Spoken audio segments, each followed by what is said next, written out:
Yun, idol. Ang lulutuin naman natin ngayon ay lutong Ilocano. Paborito namin itong mga Ilocano, mga idol. Labong. Yan. Yan yung labong, oh. Yan. Pinakuluan ko muna yan, idol. At pagkakulo, nagyan ko ng asin. Tapos piniga ako ng konti. Yan. Ito yung sahog niya. Yan, oh. Ito naman yung saluyot, sitaw at talong, mga idol. At nagpakulo na rin ako ng bagoong. Yan.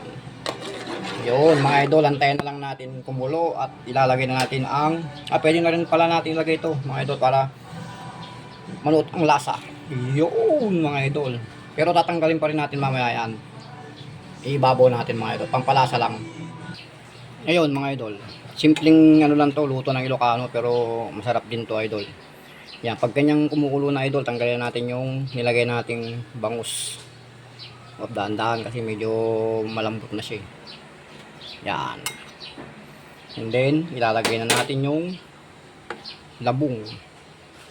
Yun, oh. Dali lang lutuin niya, mga idol.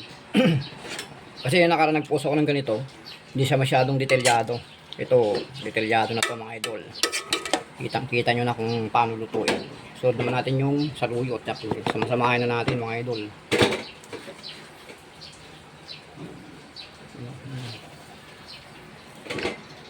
Yan, sige, mekos na yan, idol.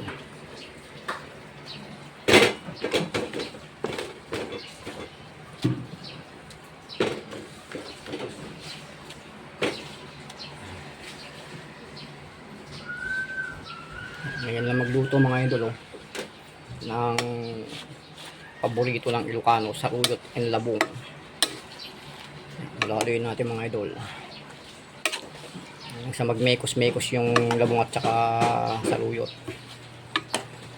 Yun, simple lang yan, mga idol, pero masarap yan. Yun, antayin na natin kumulo, mga idol. Taas ng kulo, mga 5 minutes. Pwede nang iyain yan, mga idol. Ayun, tignan na natin ang ating saluyot na may labong, mga idol. Ayan, oh, napakasarap, mga idol. Simple lang, pero napakasarap niyan, mga idol. Ayan, tingnan nyo. Pari ko, mainit. Ouch. Oops, uy, tutulo ka pa.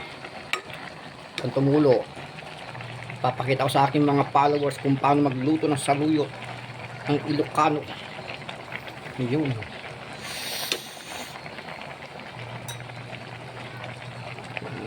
Yung sahog niya. Usok-usok pa, mga idol. Yan, mga idol, tingnan natin ang ating. Uy, naku po, ang sarap, mga idol. Maraming salamat ulit sa inyo.